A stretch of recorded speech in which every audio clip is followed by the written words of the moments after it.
Welcome to Somerset Showcase. Today we have a guest that is a new employee at the town hall, but she does something that is very important, which is assist our veterans. Rebecca Jennings just started as Somerset's veterans agent, so we're going to talk to her a little bit today about her background and what she does. So welcome. Thank you so much for having me. So can you tell me what a veterans agent does? Sure. So we are governed by Mass General Law. So in the state of Massachusetts, we are very unique versus other states across the U.S. So in the state of Massachusetts, every single community or town or city has a veterans agent. Depending on the population in there, it may be a full-time or a part-time veterans agent. We take care of the Chapter 115, which are low-income veterans or survivors and their families. We also do federal claims in parades, ceremonies, outreach events. We do collaborations in order to access state benefits, community benefits, to better assist our veterans and whatever their needs may be, whether it might be medical, dental, prescriptions, healthcare benefits, funeral bills.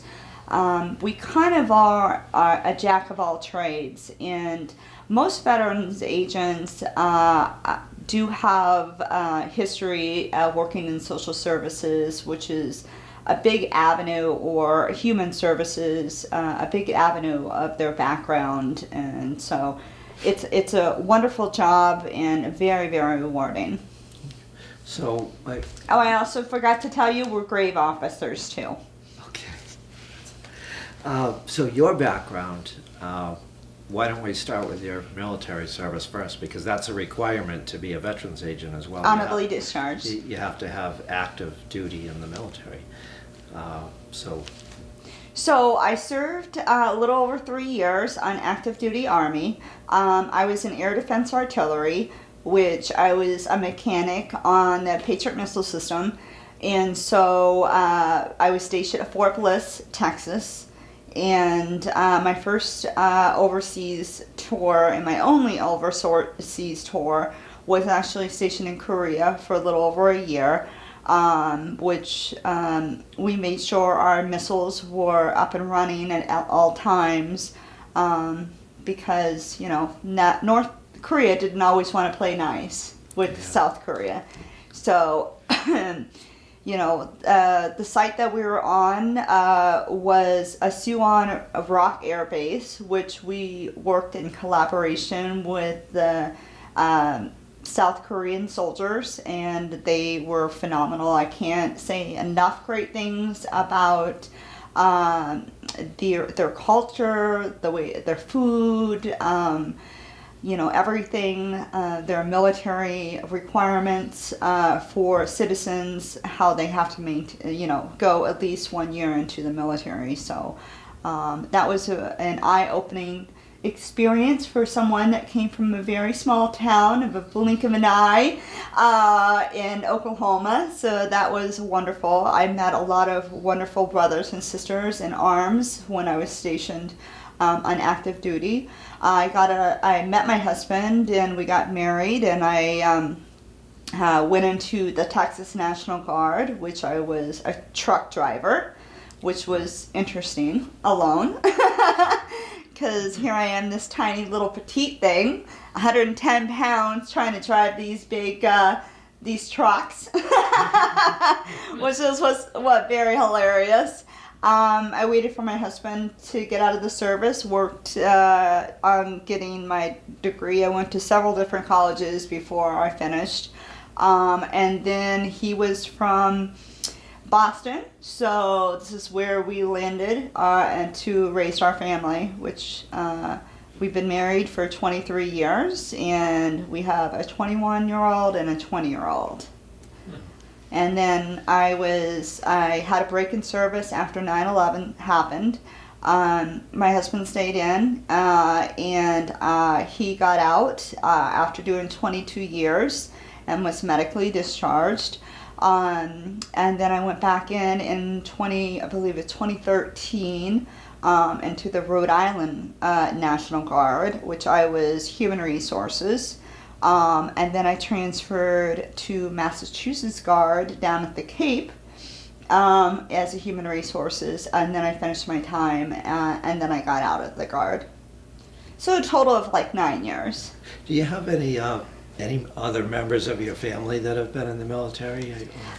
Yeah, so it's funny that you're saying that. So my husband's father is a Navy guy too, and then his father was also in the Navy, which is pretty phenomenal. And then my dad, his dad was actually in the military for a short amount of time too. So how about your kids? No, they had no desire. They seen mom and dad in the military. They had no desire to ever venture down that avenue. So from there, then you started working with veterans. Kind of. So I was working at the bank, and then I finished my working at the bank, and then I was presented with a wonderful opportunity. Congress mandated a new program called the Yellow Ribbon Program to all the states across the U.S., and I was part of that footprint that was implemented in the state of Massachusetts to get it up and running. And basically it provided benefits, resources, and briefings to service members when they were getting ready to mobilize overseas, and then also when they were coming back from mobilization, educating them on their veteran benefits. And then from there... I went to go work for the Army National Guard Family Programs, in which I kind of did something similar, but this time I actually worked directly with the families. So while their service members were mobilized, I worked closely with the chain of command on any issues that might have come up during the mobilization, whether it was a line of duty injury that might have occurred. Let's say their hot water heater broke, they had no money to pay for it, they had a roofie leak, their car broke down. Maybe they needed assistance with childcare. Maybe they needed access to a military ID. Very proficient in case management. I had, I believe, anywhere between 4 to 8 units assigned to me at any given time, and we had staff members. I believe it was 12 at that time throughout Massachusetts. Working with the Air National Guard, the reserves, and then the Army. So I got to know many of the different branches and things like that. And then from there I transitioned to work with Department of Defense as a contractor for Military One Source. And in that position, there was one of me in every single state across the U.S., in which we built collaborations with the different types of commands, whatever type of branches it was, to develop strategies and programs that could be implemented in the state to help suicide prevention, sexual assault, domestic violence, homelessness, you name it, we worked on it. So it was extensive collaboration with all sorts of organizations, nonprofits to, home base. So I have a very extensive knowledge of different variations of programs and services that are available to our veterans and their families. With everything you've done, it sounds like yeah. quite a bit. Yeah, so it was it was not a hard transition to go into a veterans agent position. But before you came here, where you're only concentrating on one town, you were concentrating on 3 towns. Yeah, it was a district. Can you tell us a little bit about that? Yeah, I mean, I definitely will always have a piece of my heart for that district. I mean, when I started there, we only had North Attleboro. But here's the thing. I've never turned away any veteran that has come in my office. I don't care if you're not in my community. If you come to me and you need help with X, Y, and Z, guess what? I will help you, to make sure that you get the services that you are entitled to. And then I started getting a lot of veterans from Plainville and Rentham. So you could see that there was a need there. And I said, you know what? Let's join forces and let's build a district to better serve our veterans. And that's how the district became what it was. And we did a lot of great events. I mean, I developed the Veterans Christmas Party, the 4th of July picnic, did military birthdays, coffee hours, anything and everything as an opportunity to get veterans and their families together. I didn't care what it was, as long as we could get them together so they can communicate and see each other. What is the most common thing you deal with as far as veterans goes, as far as issues that you're helping them with? I would say the biggest thing is a lot of our veterans don't know what their entitlements are. I run into a lot of Vietnam veterans that never, unfortunately, got treatment for like PTSD or mental health.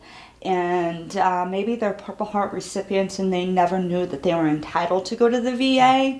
And they're like, oh, no, save that for another veteran. Save that for another veteran. That drives me crazy. So that's a big piece. And also, they don't often know that some of the exposures to some of the chemicals, the air environment, the Agent Orange, the water that Camp Lejeune, was contaminated. They don't know that the reason why these have these diseases and cancers are directly related to their time and services. So we see a lot of that, and then helping to build that case so that when we submit it to the VA is like no-brainer, approved, so they can get, so that money isn't coming out of their own pocket and being billed to their individual private insurance, where they're stuck with enormous amounts of copays, and their families are stuck with those copays and those bills and things like that. That in turn sends it over to the federal side of the benefit and said, you know what, you got to take ownership of this. The things that the military did to these veterans, you got to take care of your veterans, so that's important, that for veterans to understand that if there's a way, I'm going to find it. And the PTSD and the suicides is a real Yeah, thing. and I actually, I have a very special tattoo because there's 22 veterans that die a day from suicide and mental health. So to raise the awareness, so that by having this simple tattoo, this opens up that wall of communication to those veterans and those families, to saying it's okay to talk about your mental health. It's okay to get treatment. And I'd much rather them talk about it and go get treatment than to be silent and, their only option is, unfortunately, to end their life. And so I think I read somewhere about someone who was trying to start a camp in Kentucky, maybe, to help veterans like that. we have a lot of great organizations here in the state of Massachusetts that venture down that avenue to help our veterans with mental health and things like that. I mean, do you think it's a good thing that Massachusetts requires every city and town Phenomenal. to have these veterans agents? It's Phenomenal. because not all the states do that. Right? No, most of the states are by districts, and you talk to some of these veterans that are in other states. I've had veterans come to me for federal claims that are in Maine, New Hampshire, Vermont, Connecticut. And I'm also a national, you know what I mean? So I could do the claims and stuff like that as long as they're okay with going to Providence to doing all the medical stuff. I don't care where you're from as long as we can get your claim in, so.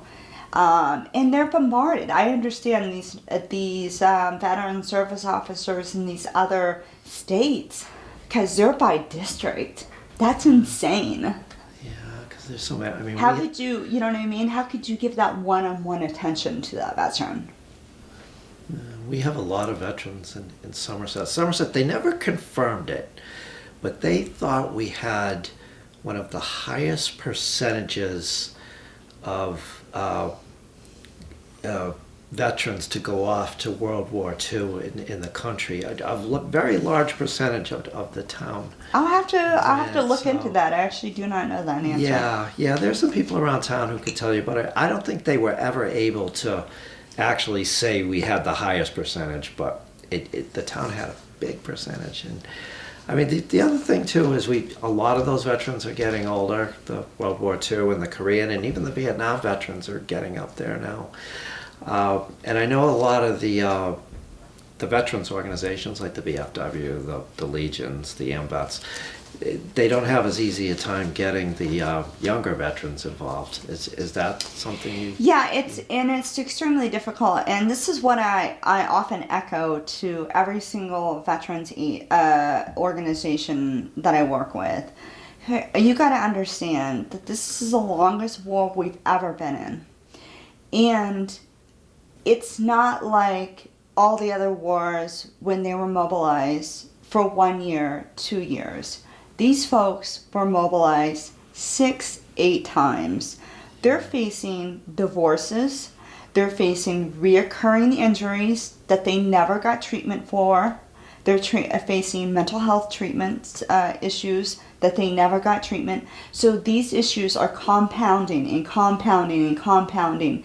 And so when they finally ETS or get out of the military, they're done. They don't want to be involved with the VA. They don't want to be involved with the veteran organization. I don't know when that mindset is going to change. I can't say. I would love to have more younger veterans involved with the community, with these type of veteran organizations, but it's very difficult to change that mindset when you've been mobilized so many times and your family has been hit by so many mobilizations. So I can't say it's a true justification of why they haven't been involved, but I can definitely see, their perspective on things. Oh, so what are some of your goals for Somerset that you want to do? I know you told me the other day about starting a committee in town. Yep. Definitely, I want to do, according to Mass General Law, we, as Veterans Agent, we are allowed to have a Veterans Advisory Board consisting up to 15 members. And guess what? My last community, I had a board of 15 members, and it was peacetime, wartime veterans.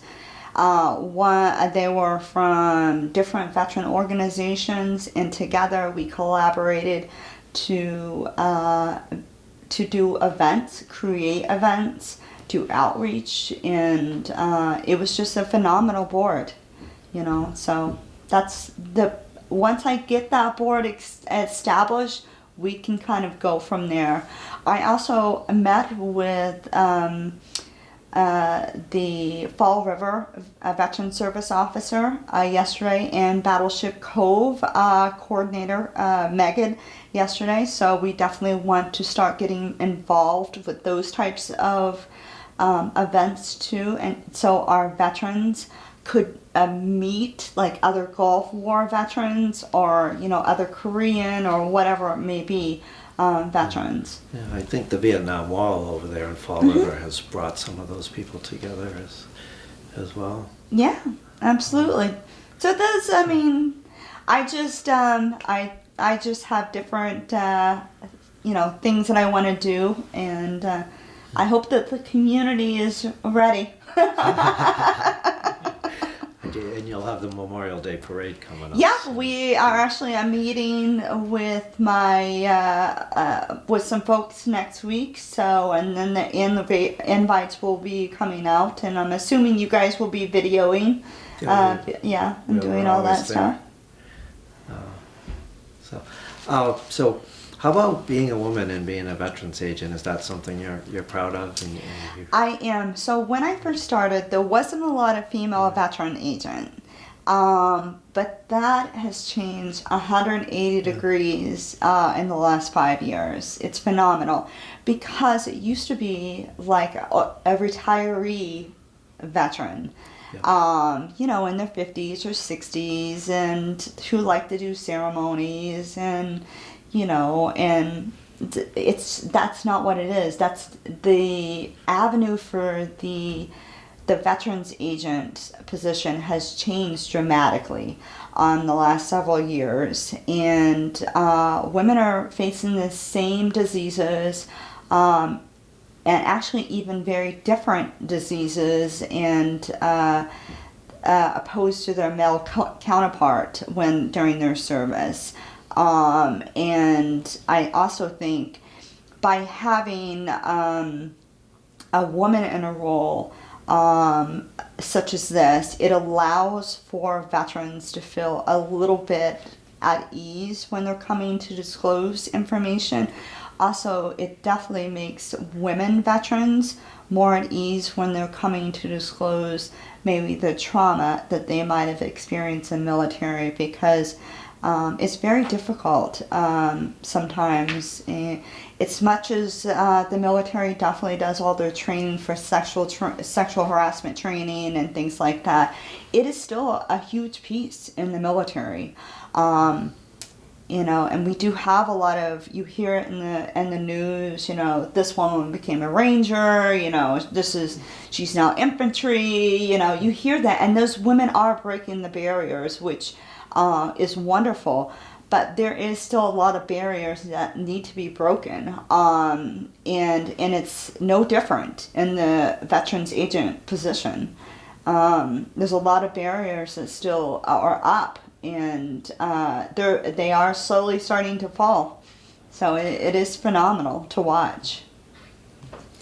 And you've had your own TV show about veterans issues. I have. Can you tell me a little bit about that? Yeah, so it was called Veterans Forum. So I reached out to numerous amounts of service providers that I met at, when I was working at State. And I just basically brought them onto my show, and believe it or not, people that didn't even have any, relationships to veterans still watch my show, because, there are some services that, like dental or Medicare, Medicaid,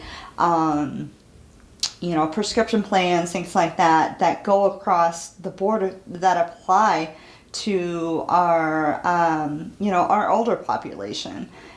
So, it was a great education show, but I also brought on veterans in our community, and it is amazing to hear their stories. And every veteran that you interview, they all have different experiences in the military. Some are good, some are bad, but they're all very, very interesting. So that's what I did, and I'm hoping to do that here. Well, hopefully we will see you doing that. Yeah. How about outside our veterans agents' work? Do you have hobbies? Do you have, what do you like? Yeah, I love poker. You wouldn't know it, but I wouldn't have guessed that. So here's the thing: we did. I love card games, and I love board games. So I actually in a league called it's pub poker. It's $25, and it's an opportunity to be able to meet other people and go to the gym, walk my dog, gardening. I'm just a simple person. Don't live an exciting life. Well, what you do is very important. So if people want to see you, you're on the second floor of the town office building. And Just make sure they call to make an appointment because I've been pretty booked for the last 2 weeks. yeah, you must be catching up on a lot Yes. of things. So that's Somerset Veterans Agent Rebecca Jennings. Thank you for tuning in to Somerset Showcase. We will see you next time.